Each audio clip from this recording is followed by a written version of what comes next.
Hello students, welcome to Edumantra. আমি তোমাদের চিন্ময় sir. চলছিল আমার ঝুঁকেগা নেই সিরিজ।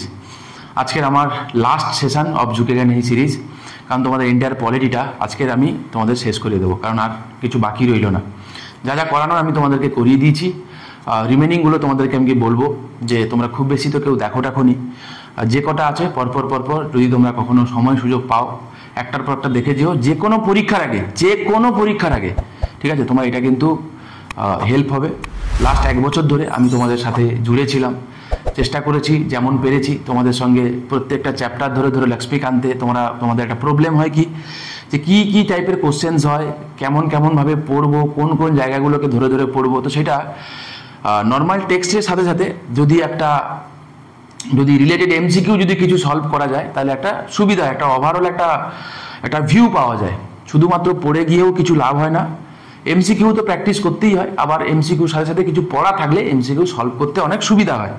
এবারে যে পরীক্ষাগুলো এমসিকিউ বেসড পরীক্ষা, সেখানে এমসিকিউ সলভের পরিমাণটা কিন্তু অনেক বেশি রাখতে হয়, খুবই স্বাভাবিক সেখানে। এবারে তাই আমি করেছিলাম কি, তোমাদের প্রত্যেকটা চ্যাপ্টার ধরে লেক্সপিক আনতে আমি তোমাদেরকে এমসিকিউ সলভ করাচ্ছিলাম লাস্ট 1 বছর ধরে, ঠিক আছে?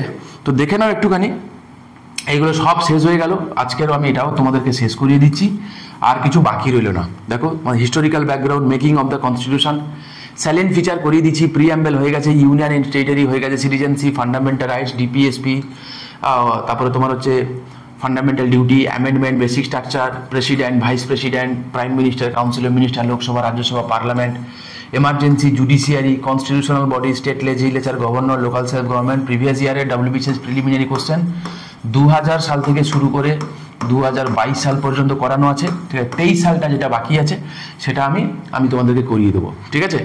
আর কি ইম্পর্টেন্ট অ্যামেন্ডমেন্টগুলো তোমাদের করিয়ে দিচ্ছি আজকে, যেগুলো করে তাহলে হলো। রিমেনিং যা ছিল সবটাই আজকের মোটামুটি আজকের হয়ে গেলে আমার পুরো এন্টায়ার সিরিজটা আজকে শেষ হয়ে গেল, ঠিক আছে? তোমাদের যদি ভালো লাগে তোমরা চাইলে চ্যানেলটাকে সাবস্ক্রাইব করতে পারো। অনেক মেহনত লাস্ট 1 বছর ধরে তোমাদের জন্য করেছি। যদি মনে হয় যে আদৌ মেহনত করেছি, তাহলে চাইলে চ্যানেলটাকে সাবস্ক্রাইব করো আর দেখতে থাকো, ঠিক আছে? আর যদি মনে হয় যে না, বেকার, কোনো কাজে লাগেনি, ঠিক আছে, তাহলে তো অন্য কথা। আচ্ছা, একটা কথা খালি বলে নিই, সেটা হচ্ছে টপিক ওয়াইজ 16খানা মক 2024 সালের প্রিলিমিনারির দিকে টার্গেট রেখে, এবং ফুল লেন্থ 10খানা মক তোমরা পাবে।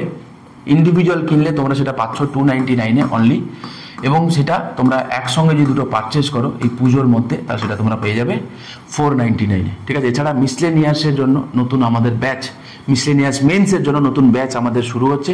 জাস্ট পুজোর পর থেকে ক্লাস শুরু হয়ে যাবে, ঠিক আছে? তোমরা যদি কেউ ইন্টারেস্ট থাকো বা কেউ ইন্টারেস্টেড ক্যান্ডিডেট যদি কেউ থাকো, তোমরা চাইলে এই দুটো নম্বরে যোগাযোগ করতে পারো। এখানে ইমেল আইডি দেওয়া আছে, ইমেল করতে পারো, ঠিক আছে? চলো, আজকে লাস্ট ঝুঁকেগা নেই সিরিজের লাস্ট ক্লাস হচ্ছে এটা, ঠিক আছে? চলো একটুখানি সামথিং স্পেশাল ভাবে হোক। সামথিং স্পেশাল বলতে দেখো, আমি তো চেষ্টা করি প্রত্যেকটা এমসিকিউ যাতে তোমরা ইলাবোরেটলি ডিসকাস করে দিই, যাতে ওই রিলেটেড যা আছে আজুবাজু যাতে তোমরা আনসার করতে পারো।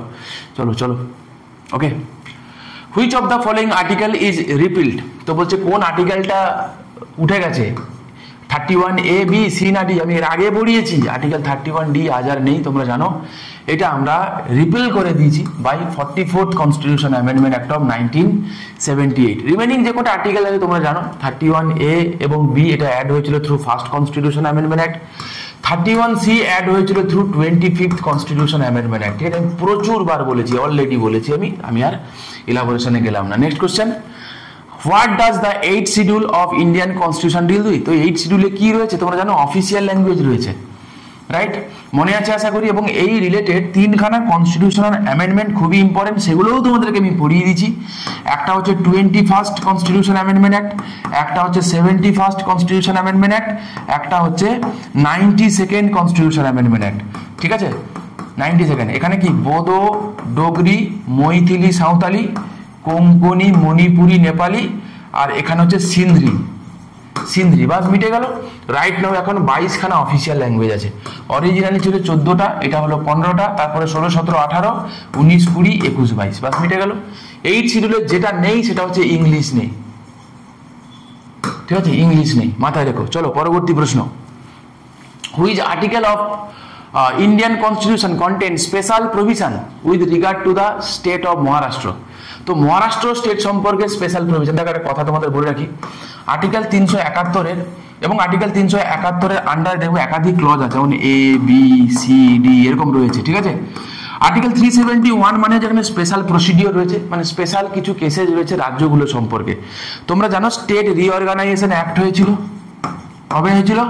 1956-এ। দিয়ে কি করা হয়েছিল না, স্টেটগুলোকে আমরা বিভিন্ন সময় রিঅর্গানাইজ করেছি, ঠিক আছে। তো এই কারণ করতে গিয়ে কোনো কোনো রাজ্যের সঙ্গে না কেন্দ্রের সঙ্গে রাজ্যের বেশ কিছু কিছু রাজ্যের সঙ্গে স্পেশাল কিছু চুক্তি আছে, কিছু এগ্রিমেন্ট আছে সেই রিলেটেড, এবং সেই রিলেটেড কিছু স্পেশাল স্ট্যাটাস আছে। একটা কথা তোমাদের বলে রাখি, সবকটা রাজ্য কিন্তু সমান নয়, ঠিক আছে।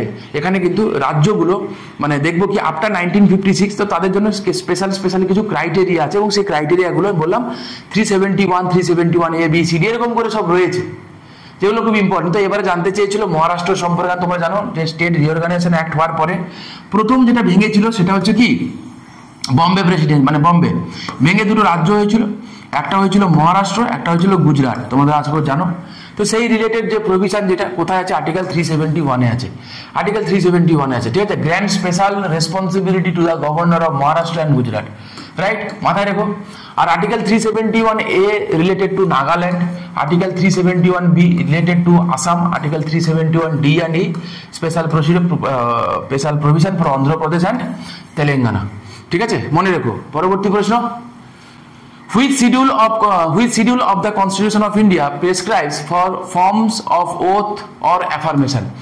সেম জিনিস প্রচুরবার তোমাদেরকে পড়িয়েছি। একটা কথা মাথায় রাখবে কি, সবার প্রথমে ইন্ডিয়া, ঠিক আছে, and it's territory, tears of old PM বলে একটা ফেমাস একটা মানে বলা হয়, এটা খুব এমনি অল ইন্ডিয়া খুব popular, tears of old PM. তো আমি আমার মতো করে এরকম করে মনে রাখি যে প্রথমে সবার আগে দেশ আসবে, আমি আমার মতো করে মনে রাখবি। তারপরে 2 তারিখে স্যালারি পাবো, 2 তারিখে স্যালারি পাওয়ার পরে ওথ করবো কি যেন আমি আমার টাকাগুলো ঠিকঠাক জায়গায় খরচাপাতি করবো, ঠিক আছে, ভুলভাল জায়গায় খরচা করবো না, ঠিক আছে। তারপরে কি বলছে, টাকা কামাতে হবে, তো টাকা তো কামাতে হবে, কোথা থেকে কামাবো? তো এখন পলিটিক্স হচ্ছে best way to earn money. তো চলে যাও, কাজের কোনো ব্যাপার নেই। একবার যদি তুমি কোনোভাবে পা ধরে, ঠিক আছে, তারপরে যদি কোনোভাবে যদি হয়ে যায় কোনো ব্যক্তি এদিক ওদিক চেটে চুটে যদি হয়ে, হ্যাঁ, হাত পা চেটে চুটে যদি কেউ হয়ে যাইতে পারে, তো বা সারা জীবন সে পেনশন পাবে, কোনো চাপ না হোক, তাই না। কুইন্টাল জল বেরোবে, কত কি হয়। জলকে আমরা জানবো, আমরা এই জামানায় এই 20 শতাব্দীতে দাঁড়িয়ে আমরা কত কি শিখছি, 21 শতাব্দীতে, সরি মাই মিস্টেক, ঠিক আছে, কত কি আমরা জানছি যে জলের পরিমাপের একক হচ্ছে কুইন্টাল, জলকে কুইন্টাল মাপা যায়, এটা একটা বিরাট ব্যাপার, ঠিক আছে। তারপরে 5th শিডিউলে কি রয়েছে, শিডিউল কাস্ট এবং তোমার হচ্ছে শিডিউল এরিয়া এবং শিডিউল ট্রাইব সম্পর্কে রয়েছে, আমি প্রচুরবার বলেছি আর রিপিট করছি না আমি, ঠিক আছে। তো এগুলো মাথায় রেখো, এগুলো মাথায় রেখো, পরীক্ষার জন্য খুব ইম্পর্টেন্ট। পরবর্তী প্রশ্ন, which among the following languages was included in the 8th schedule by the constitution 21st amendment bill? আমি একটু আগে বললাম, দেখো এক্ষুনি বললাম কি হবে, Sindhi will be the right answer, ঠিক আছে। লাস্ট ইয়ার যে 2024 সালের ইউপিএসসি প্রিলিমিনারি সিভিল সার্ভিস পরীক্ষায় প্রিলিমিনারিতে এই কোশ্চেনটা ছিল, ঠিক আছে, মানে 2খানা স্টেটমেন্ট দিয়েছিল, বোঝা গেল কি বললাম আমি। চলো, আর ইউপিএসসির প্যাটার্নেই আমরা যে পড়িয়ে থাকি, আমাদের যে নর্মাল যে ব্যাচগুলোতে হয়, ইউপিএসসিকে টার্গেট করেই আমরা জেনারেলি নয়, আমরা ইউপিএসসি টার্গেট করেই আমরা পড়াই, ঠিক আছে। তো তোমরা কেউ চাইলে জয়েন হয়ে দেখতে পারো, ওকে। হুইচ অ্যামং, তাহলে এটা কি হবে অ্যান্সার গো? তাহলে আনসার হবে কি, সিন্ধ্রি হবে আনসার, ঠিক আছে। কি হবে আনসার? সিন্ধ্রি হবে আনসার। রিমেনিং গুলো তোমাদেরকে আমি বলে দিয়েছি, তোমরা একবার চোখ বুলিয়ে নিও। Next, which article is for the protection of interest of minorities? তো মাইনরিটিদের প্রোটেকশনের কথা কত নম্বর আর্টিকেলে বলে, ঠিক আছে, তোমরা আছে না এখানে, এডুকেশন এবং cultural right of minority, linguistic and religious মাইনরিটির কথা বলে, ঠিক আছে। তো আর্টিকেল 29 হবে আনসার, আমি এর আগে সেভারাল টাইমস তোমাদেরকে আমি বলেছি। চলো next question, which of the articles deals with grants in aid by the union government to the state? তো গ্র্যান্ট ইন এইড এর কথা কত নম্বর আর্টিকেলে আছে? গ্র্যান্ট যে দেওয়া হয়, যে সেন্টার স্টেটগুলোকে গ্র্যান্ট দেয় না ফাইন্যান্স কমিশনের রেকমেন্ডেশন অনুযায়ী, দুটো জায়গায় দুটোভাবে গ্র্যান্ট দেওয়া হয়। একটা তো আছে আর্টিকেল 275-এ, আর একটা আছে 282-তে, ঠিক আছে। এইটা যদিও স্পেশাল টাইপের গ্র্যান্ট আর কি, স্পেশাল টাইপের গ্র্যান্ট। এই যে আর্টিকেল 282 ফাইন্যান্স কমিশন রেকমেন্ডস, হ্যাঁ, তাও discretionary grant to some states, এগুলো সবাই পায় না, ঠিক আছে। জেনারেলি যারা যেখানে ট্রাইবাল এরিয়া আছে তাদের জন্য এটা অ্যাপ্লিকেবল হয়। তো কত নম্বর আর্টিকেল আছে? আর্টিকেল 275-এ আছে, ঠিক আছে, আর্টিকেল 275-এ আছে। আর যদি আর একটা আর্টিকেল কি হতে পারতো, আর্টিকেল 282 হতে পারতো, রাইট। পরবর্তী প্রশ্ন দিয়েছিল প্রিলিমস 2017 সালে, grant in aid, same question, এখানে দুটো জানতে চেয়েছে, বলো কি হবে। দেখো 275 কিন্তু 3টে রয়েছে, তাহলে আর একটা না জানলে তুমি করতে পারবে না। আনসার কি হবে তাহলে? আর্টিকেল 275 এবং 282 হবে আনসার। পরবর্তী প্রশ্ন, which article in related to equality before law. তো কত নম্বর আর্টিকেল ইকুয়ালিটি বিফোর ল রয়েছে? সেম কোশ্চেন আমি তোমাদের আগেও পড়িয়েছি। আনসার কি হবে? আর্টিকেল 14 হবে answer. Equality before law and equal protection of laws. Equality before লতে এটা বলা হয় যে কি, যে ইকুয়াল মানে সবাইকে আমরা ইকুয়ালি ট্রিট করব, কোনো চাপ নেই, ঠিক আছে। আর একটা কথা, ইকুয়াল প্রোটেকশন অফ লস কি, যে আইন সবাইকে সমানভাবে রক্ষা করবে। প্রথম যে প্রভিশনটা, যে সবাইকে আমরা ইকুয়ালি ট্রিট করব, তো এইটা একটা নেগেটিভ ক্যারেক্টার, এটা আমরা ইউকে থেকে বড় করেছি। আর সবাইকে আমরা ইকুয়াল প্রোটেকশন অফ লস, যেটা এর পজিটিভ কনসেপ্ট, এটা আমরা বড় করেছি ফ্রম ইউএসএ থেকে, ঠিক আছে। তো মাথায় রেখো। Next question, taxes on income other than, taxes on income other than agricultural income shall be levied and collected by the government of India under article। তো বলছে কত নম্বর আর্টিকেলে বলেছে যে সেন্ট্রাল কি করবে না, ট্যাক্স অন ইনকাম, মানে taxes on income other than agricultural income ছাড়া রিমেনিং কোনো ইনকাম থেকে ট্যাক্স যে সেন্ট্রাল কালেক্ট করবে, এটা কত নম্বর আর্টিকেলে রয়েছে, ঠিক আছে। এইটা রয়েছে আর্টিকেল 270-তে। এটা রয়েছে কত নম্বর আর্টিকেলে? আর্টিকেল 270-তে রয়েছে। একটা কথা মাথায় রাখবি, যে ট্যাক্সের কথা যেগুলো বলি না আমরা, যে কোনো ট্যাক্স, এগুলো constitutional provision, central state financial relation, এগুলো রয়েছে, ঠিক আছে। দুমদাম করে এগুলো করা যাবে না। তো সেখান থেকে বলবো কি, যে এগ্রিকালচারাল ইনকাম ট্যাক্স যেটা, এটা কালেক্ট করে কে, এটা কালেক্ট করে, লেভি করে এবং কালেক্ট করে, দুটোই করে কে, স্টেট গভর্নমেন্ট বা স্টেট করে, ঠিক আছে। মাথায় রাখবে, ইনকাম ট্যাক্সকে লাগু করে, ইনকাম ট্যাক্সকে লাগু করে ইউনিয়ন লাগু করে, মাথায় রেখো, ঠিক আছে। চলো পরবর্তী প্রশ্ন দেখি। Disqualification of membership of either house of the parliament is provided under. তো কত নম্বর আর্টিকেলে রয়েছে? দেখো, ডিসকোয়ালিফিকেশনের কথা যদি আমি দেখি, তাহলে আমরা দেখতে পাবো যে ফেমাস একটা আর্টিকেল আছে, সেটা হচ্ছে আর্টিকেল 102, ঠিক আছে। আর্টিকেল 102 এর ক্লজ 2-তে রয়েছে, ঠিক আছে। আর্টিকেল 102 এর ক্লজ 2-তে রয়েছে। ওকে, যেহেতু মেম্বার অফ পার্লামেন্ট বলেছে, স্টেট লেজিসলেচার বললে কি আনসার হতো বলো তো? আর্টিকেল 191 ক্লজ 2, রিমেনিং কোনো কিছু চেঞ্জেস নয়, ঠিক আছে। আর্টিকেল 102 কি বলে? Disqualification for membership. এবার তার ক্লজ 1-এ এটা বলা হয়, disqualified for being a member of either house of parliament, কখন?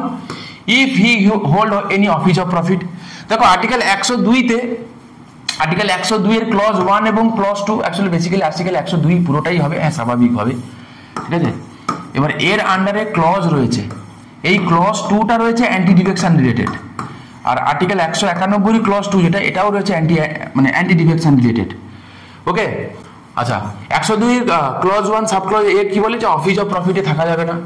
নাম্বার 2 কি বলেছে? যদি আনসাউন্ড মাইন্ড যদি হয়, ঠিক আছে, মানে বিকৃত মস্তিষ্কের কোনো ব্যক্তি যদি হয়, তাহলে কি, যদি সেই ইনসলভেন্সি, দেউলিয়া হয়ে যায়, বিজয় মালিয়া টাইপ যদি কেউ হয়ে যায়, আর যদি অন্য কোনো দেশে যদি সিটিজেনশিপ যদি নিয়ে নেয়, ঠিক আছে, তাহলে কি এই কয়েকটা কারণে কি হতে পারে? কেউ ডিসকোয়ালিফাই হতে পারে। আর একটা কথা বলা আছে, অন্য যে কোনো গ্রাউন্ডে যদি ডিসকোয়ালিফাই যদি করতে হয়, করবে ওয়ান অ্যান্ড অনলি পার্লামেন্ট, এবং সেটা লেখা আছে কোথায়?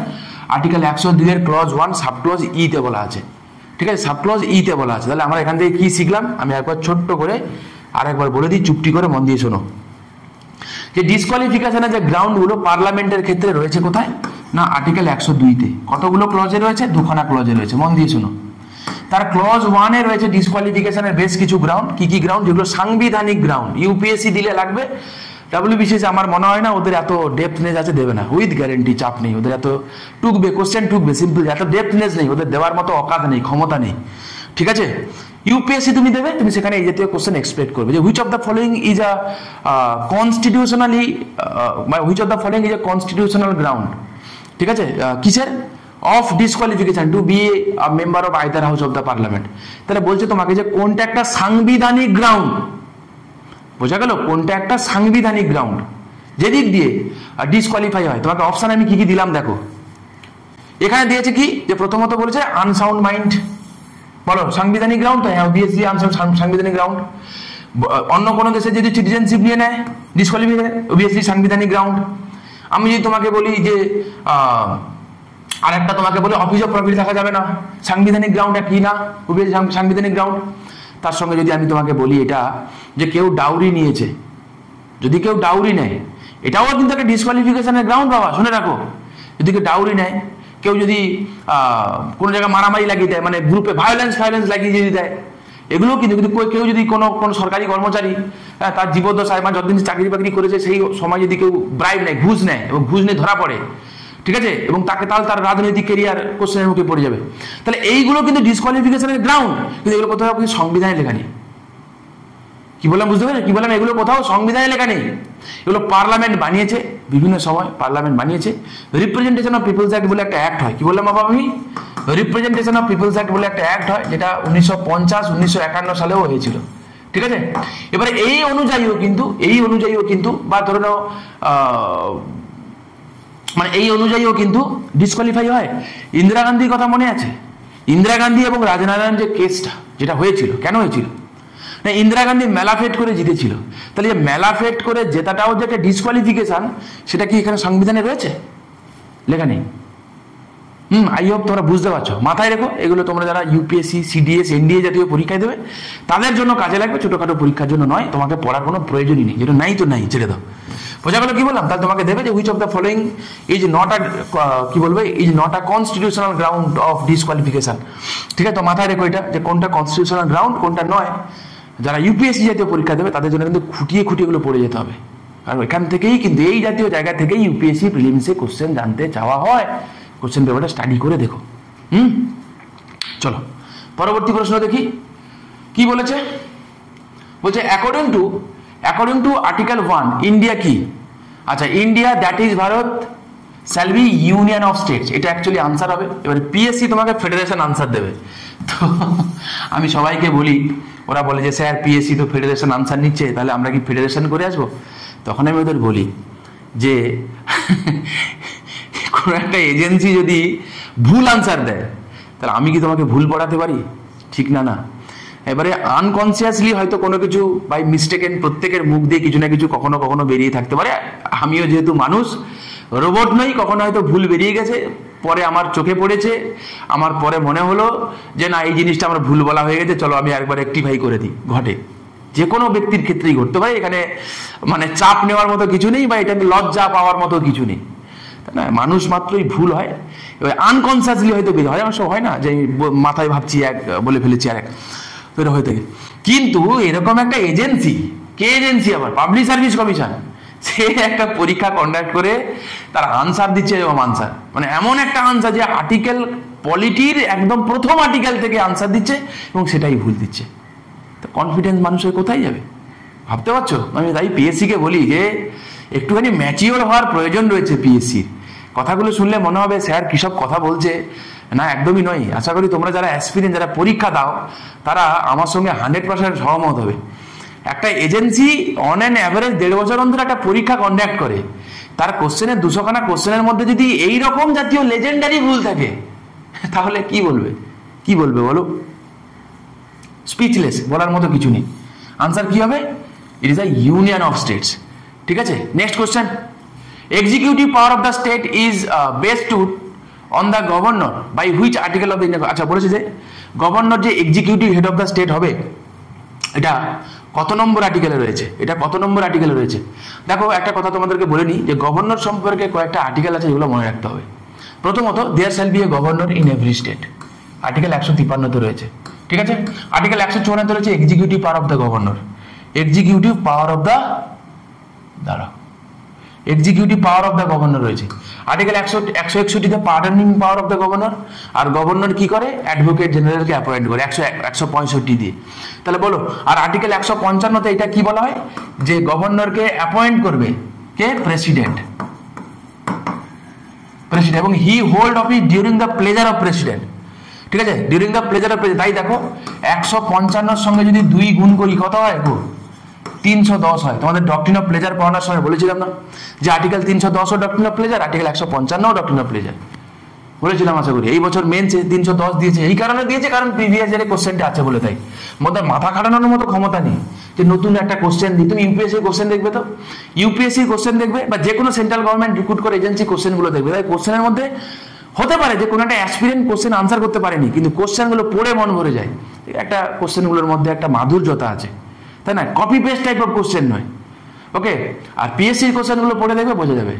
একটা বই থেকে পরপর 4টে একটা 25টা করে 25টা করে হয়তো কোশ্চেন আছে, সেট 4টে সেট হুবহু কপি করে দিল। তাহলে এগুলো কি মোটিভ নাকি রে? কোনো একটা অ্যাসপিরেন্ট যে সারা বছর পড়ে গেছে, যার কনসেপচুয়াল নলেজ আছে, তা সে কি ক্ষতি করেছে সে, তাই না? আর যে অ্যাসপিরেন্ট সারা বছর পড়ে শুধুমাত্র 4 পাতা পড়ে গেছে, ও 100টাখানা কোশ্চেন কমন পেয়ে গেল, এটা খুব নিকৃষ্ট মানের কি বলবো আর, মানে নিকৃষ্ট ওয়ে। যাকে কোশ্চেন করার দায়িত্ব দেওয়া হয় তিনি হয়তো হয় না একটা ধরতক্তা মার পেরে গেল মতো, দাও বানিয়ে দাও, হাতের কাছে যা পেয়ে দিয়ে দাও, এটা তো কোনো ওয়ে হতে পারে না। না, যে এক্সপিরিয়েন্সটা সারা বছর পড়ে যাচ্ছে, যার মেহনত আছে, তাহলে তার অ্যাপ্লিকেশন কোথায় অ্যাপ্লিকেশন? চলো ঠিক আছে, আনসার কি হবে তাহলে গো? তাহলে executive power of the governor থাকবে, মানে স্টেট থাকবে গভর্নর হাতে, আর্টিকেল 154 হবে answer. Next question, which article of the Indian constitution guaranteed protection in respect of convection for offences? আচ্ছা, তো কি বলেছিলাম আমি, যে আর্টিকেল 20তে যদি আমরা দেখি, এর আগে বহুবার বলেছি, আর্টিকেল 20 ক্লজ 1 দেখতে পাবো কি, যদি কোনো ব্যক্তি যদি কোনো দোষ না করে সেই সময় দাঁড়িয়ে, তাহলে তাকে আটক করা যাবে না, রাইট? আমরা দেখেছি। তারপর বাকিগুলো 22তে আমরা দেখেছিলাম কি, যে তাকে আমরা মোর দ্যান মানে সেম অফেন্সে দুবার শাস্তি দেবো না, নিজের বিরুদ্ধে সাক্ষ্য দানও করা যাবে না, রাইট? যে কোনো অপশন রয়েছে, আর্টিকেল 19 মানে 6 টাইপ অফ ফ্রিডম রয়েছে, article 25 religious freedom, article 32 writ jurisdiction of supreme court. Next question কি বলেছে? বলছে which article of the constitution of India gives a working definition of Indian state? তো state কাকে বলে? State দেখতে পাবো আর্টিকেল 12তে রয়েছে, আর্টিকেল 36-এ রয়েছে, ঠিক আছে? আর্টিকেল 12তে স্টেট বলতে কি, দেখো মাথার বেশ, স্টেট হচ্ছে machinery, government of India, parliament of India, state government, state legislature, local self government, তাহলে গভর্নমেন্টের আন্ডারে এইগুলো আছে, হয়ে গেল। এর সঙ্গে কি হবে? কনস্টিটিউশন, নন কনস্টিটিউশনাল বডিজ, স্ট্যাটুটারি বডিজ, ঠিক আছে? যে কোনো অথরিটি বা যে কোনো বডি যে কাজ করছে অন বিহাফ অফ স্টেট, এগুলো সব কি হবে? স্টেটের আন্ডারে আসবে, মাথায় রেখো। বাকি যে আর্টিকেল 10 মানে কন্টিনিউয়েন্স অফ সিটিজেনশিপ, আর্টিকেল 11 মানে পার্লামেন্ট কি করবে না, after commencement of constitution citizenship related যদি কোনো প্রভিশন বানাতে হয়, সেটা পার্লামেন্ট বাই অ্যাক্ট বানাবে, সিম্পল মেজরিটিতে বানাবে। আর আর্টিকেল 13তে কি আছে? লয়ের ডেফিনেশন আছে। নেক্সট কোশ্চেন কি বলে? The Constitution of India provides that it shall be the duty of the union to promote the spread of Hindi language. তাহলে কি বলেছে? It is a duty of the union to promote the spread of Hindi language. বলছে এটা ইউনিয়নের দায়িত্ব যে Hindi ল্যাঙ্গুয়েজকে spread করা, ঠিক আছে? কত নম্বর আর্টিকেলে রয়েছে জানতে চেয়েছি। দেখো যে কটা অপশান রয়েছে না, অপশানগুলো এত বাজে যে তোমরা দেখে চিনতে পারবে, কোনোদিন পড়েও যাওনি সেও চিনতে পারবে। দেখো আর্টিকেল 49 হবে ডিপিএসপির পার্ট, মনুমেন্টকে প্রোটেকশনের কথা বলেছে, হবে না। আর্টিকেল 149-এ কি আছে? দ্য ইউনিয়ন, তোমরা জানো আশা করি। তাহলে এখানে তো ক্যাগের কথা রয়েছে, হবে না। আর্টিকেল 355 হবে? কোনো পসিবিলিটি আছে? হবে না। কেন? It is the duty of the union to protect, মানে প্রত্যেকটা স্টেটকে প্রোটেকশন দেওয়ার দায়িত্ব ইন কেস অফ এমার্জেন্সি, যখন এমার্জেন্সি চলবে, ঠিক। আর একটা রইল, তাহলে পড়ে রইল কি 351, তো বাস এটাই হবে আনসার, চাপের কি আছে, ঠিক আছে? তাহলে এটাও কিন্তু একটা কথা মাথায় রেখো, কখনো জানতে চাওয়া হয় যে ডিপিএসপি তো আছে, কত নম্বর আছে না পার্ট 4-এ আছে, এবং আর্টিকেল কি, আর্টিকেল 36 থেকে 51 পর্যন্ত রয়েছে। তো ডিপিএসপির বাইরে গিয়েও কি কোনো ডিপিএসপি আছে? বলবে হ্যাঁ, ডিপিএসপির বাইরে গিয়েও কিছু ডিপিএসপি আছে, সেটা হচ্ছে এটা আর্টিকেল 351, ঠিক আছে? চলো পরবর্তী প্রশ্ন দেখি কি বলেছে। The directive of separation of judiciary from executive, যেটাকে আমরা বলি doctrine of separation of power, কত নম্বর আর্টিকেলে রয়েছে? আর্টিকেল 50-এ রয়েছে, ঠিক আছে? রিসেন্টলি একটা কন্ট্রোভার্সি লেগেছে, তোমরা জানো, ঠিক ভুল তোমরা বিচার করবে। আমরা একটা ডেমোক্রেটিক কান্ট্রিতে বসবাস করি, যেখানে সেপারেশন অফ জুডিশিয়ারিটা খুবই দরকার, এবং আমাদের রাইট এখন জুডিশিয়ারির যিনি হাইয়েস্ট পদে রয়েছেন, চিফ জাস্টিস অফ ইন্ডিয়া, তিনি DY চন্দ্রচূড়জি, এবং আমাদের দেখতে পাবো কি যে এক্সিকিউটিভে যিনি হাইয়েস্ট রয়েছেন, কে রিয়েল এক্সিকিউটিভ, তিনি প্রাইম মিনিস্টার আমাদের নরেন্দ্র মোদীজি। তো রিসেন্টলি আমরা দেখতে পাবো কি যে আমাদের প্রাইম মিনিস্টার কি হয়েছে না, আমাদের চিফ জাস্টিস অফ ইন্ডিয়ার বাড়িতে গেছেন, তিনি গণেশ পুজোর আরতি করবে বলেন, ঠিক আছে? এবারে এই যে ঘটনাটা যদি আমরা দেখি, তাহলে ঠিক না ভুল, উচিত কি? উচিত কি? আমার চোখে, আমার ব্যক্তিগতভাবে আমার মনে হয়, আমার যেটা মনে হয় যে এইরকম যেই সমস্ত জায়গাগুলো যেখানে জুডিশিয়ারির মামলা রয়েছে সেখানে জুডিশিয়ারিকে সচেতনভাবে এক্সিকিউটিভের থেকে সেপারেশন থাকাটা দরকার। এর ফলে মেসেজ কি গেল, কি মেসেজ গেল? আমি তর্কের ক্ষেত্রে ধরে নিলাম যে ঘটনাটা হয়তো কাকতালীয় বা হয়তো হয়ে নাও কোনো একটা ঘটনা যেটা হয়তো যিনি ভিকটিম হয়েছেন তার উচিত ছিল যে তার ফরে জাজমেন্ট যাওয়ার, গেল না, সরকারের পক্ষে গেল, তো সবাই তো বলবে যে দেখুন না ওমাকে বাড়িতে গিয়ে সেটেল করে এসছে। হতে পারে হয়তো ঘটনার মধ্যে কোনো সত্যতা নেই, কিন্তু বলবে না। আমার কথা হচ্ছে যেখানে, মানে আমার কথা না, একটা ডেমোক্রেটিক কান্ট্রির কথা, সারা পৃথিবীর যে কোনো দেশের জন্য সত্যি কথা, যে কোনো যে দেশগুলো ডেমোক্রেটিক কান্ট্রি হয়, ডেমোক্রেসির প্রধান মিনিং হচ্ছে এটাই, সেপারেশন অফ জুডিশিয়ারি থাকবে, এক্সিকিউটিভ থাকে, যেখানে জাস্টিসকে এনশিওর করাটাই হচ্ছে যেখানে জুডিশিয়ারির একটা কাজ। এই জাতীয় ঘটনাটা আমার চোখে ক্যামেরায় দৃষ্টিকটু লেগেছে। ঠিক আছে, তো তোমাদের কেমন লাগলো বা লেগেছে কমেন্ট করে জানিও। রিমেনিং যেগুলো রয়েছে দেখি আর্টিকেলগুলো। Article 48 organisation of agriculture and animal husbandry, ঠিক আছে। আর্টিকেল 49 আমি বলেছি যে ন্যাশনাল ইম্পর্টেন্সের মনুমেন্টগুলোকে প্রোটেকশন করবো, separation of judiciary from executive. Article 50, article 51 promotion of international peace and security. ঠিক আছে, পরবর্তী প্রশ্ন কি বলেছে? Which article of the Constitution of India states that no citizen shall be denied admission into any educational institution maintained by the state on receiving aid out of state funds on grounds only of religion, race, caste, language, any of them? যারা বোঝার already বুঝে গেছো, তাই না? কোথায় রয়েছে গো? এটা রয়েছে আর্টিকেল 29 এর ক্লজ 2 তে রয়েছে। চম্পাকম দরাইরাজন কেস তোমরা জানো এই কারণেই ঘটেছিল, ঠিক আছে, কারণ ওখানে কাস্ট বেস রিজার্ভেশন ছিল। আই হোপ তোমরা জানো, কেসগুলো তোমরা একটুখানি দেখে নিও বিফোর মেন্স, অবভিয়াসলি কেসগুলো তোমরা দেখে যাবে। ঠিক আছে, কোথায় রয়েছে? আর্টিকেল 29 এর ক্লজ 2 তে রয়েছে। চলো, পুরো এন্টায়ার ঝুঁকেগা নেই সিরিজের লাস্ট প্রশ্ন এটা। ঠিক আছে, লাস্ট 1 বছর ধরে আমি তোমাদের সঙ্গে ছিলাম, বিভিন্ন রকম প্রায় আমি তো গুনে দেখিনি, আশা করা যায় যে মোর দ্যান 1000 এমসিকিউ আমি তোমাদের সঙ্গে সলভ করিয়ে থাকবো হয়তো। আর ইনফরমেশন সেটা হয়তো মোর দ্যান 10,000 ইনফরমেশন তোমাদেরকে নিশ্চয়ই আমি দিয়ে থাকবো। ঠিক আছে, যদি ভালো লাগলে, মেহনত লাগলে তোমরা চাইলে চ্যানেলটাকে সাবস্ক্রাইব করো, এগুলো দেখো, বন্ধুদের মধ্যে শেয়ার করো, কমেন্ট করো। তোমরা কেউ কমেন্টই করো না, এইটাই। ঠিক আছে, চলো। Equal justice and free legal aid, ঠিক আছে, equal justice and free legal aid এটা কত নম্বর আর্টিকেলে রয়েছে? দেখো, এটা অ্যাড হয়েছে, এটা অ্যাড হয়েছে পরবর্তীকালে, তোমরা জানো 42nd কনস্টিটিউশন অ্যামেন্ডমেন্ট অ্যাক্টে অ্যাড হয়েছে। রিসেন্টলি আমরা বিভিন্ন সময় দেখতে পাই যে আপনার অ্যাডভোকেট কোথায়, বলছে নেই, আমার পয়সা নেই অ্যাডভোকেট হায়ার করার মতো। তোমার বলে তা তুমি লিগাল এইডে যাও, ওখান থেকে অ্যাডভোকেট পাবে, বলে কি না? তো সেরকম তো আর্টিকেল 39 এতে রয়েছে কি, free legal aid to the poor, যারা জাস্টিসকে এনশিওর করার জন্য, কারণ বিচার পেতে গেলেও তো তোমাকে কেউ রিপ্রেজেন্ট করবে, কে রিপ্রেজেন্ট করবে? একজন অ্যাডভোকেট করবে। পয়সা যদি না থেকে থাকে তো সেটা পুয়ারদেরকে ফ্রিতে লিগাল এইড প্রোভাইড করা হয়। ঠিক আছে, রিমেনিং গুলো তোমাদেরকে আমি করিয়ে দিয়েছি। ওকে, তো এই ছিল এন্টায়ার পুরো ঝুঁকেগা নেই সিরিজ।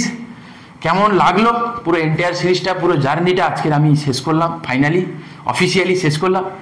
অন্য কোনো সিরিজ আমি তোমাদের শুরু করব, ইচ্ছে আছে আমার এমনি পলিটিক্স যেটা সিরিজটা, সেটা প্রথম থেকে তোমাদেরকে ধরে ধরে করাতে, যতটা সম্ভব করাতে। আর পুরোটা করতে স্বাভাবিকভাবে সময় লাগে, তোমরা জানো। তোমরা যদি মনে করো যে আমাদের যে পেড কোর্স যেটা হয় খুবই সামান্য মানে রেটে আমরা যেটা নিই আর তোমাদেরকে যা প্রোভাইড করি এবং যেটা আমরা নিই সেটা খুবই নগণ্য। একবার দেখো, অনেক বড় বড় জায়গায় অনেক বড় বড় ব্যাপার স্যাপার দেখিয়ে তোমাদেরকে যে লুট করা হয়, ডাকাতি করা হয়, তো এখানে তুমি অ্যাটলিস্ট আমরা উই আর নট লুটেরা, আমরা লুটেরা নই, বা তোমাকে আমরা ডাকাতিও করবো না। পড়ে দেখো, মান্থলি ফিজ আছে। আমরা ইউপিএসসি স্টাইলে তোমাদেরকে পড়াবো। 2025 সালে যে ডেসক্রিপটিভ প্যাটার্নে হবে তার জন্য তোমাদেরকে প্রথম থেকে আমরা গাইডেন্স দেবো।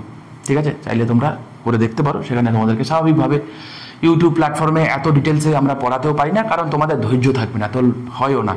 এক্সাম স্পেসিফিক সেখানে ডিসকাশন করা হয় স্বাভাবিক ভাবে। ঠিক আছে, তো তোমরা যদি চাও আর একটু নিজেকে বুস্ট করতে, তোমরা চাইলে আমাদের কোর্সে নিজেদেরকে এনরোল করাতে পারো। ঠিক আছে, আদারওয়াইজ যদি না পারো কোনো অসুবিধা নেই। এগুলো তো রইলই তোমাদের জন্য, ছোটো ছোটো পরীক্ষা তোমরা যারা দাও, ইটস মোর দ্যান সাফিসিয়েন্ট। ঠিক আছে, মানে তোমাদেরকে অ্যাড দেওয়ার পারপাসে কিন্তু আমি এই সিরিজটা করিনি, বোঝা গেল? সেই পুরো এন্টায়ার সিরিজটা দেখলে তোমরা বুঝতে পারবে। ওকে, ভালো থেকো। যদি ভালো লাগে চাইলে তোমরা চ্যানেলটাকে সাবস্ক্রাইব করো, আমি বারবার বলছি। ওকে, কমেন্ট করো বেশি বেশি করে। আর কি, দেখা হচ্ছে নেক্সট নতুন কোনো এক সিরিজে। ওকে, ভালো থেকো।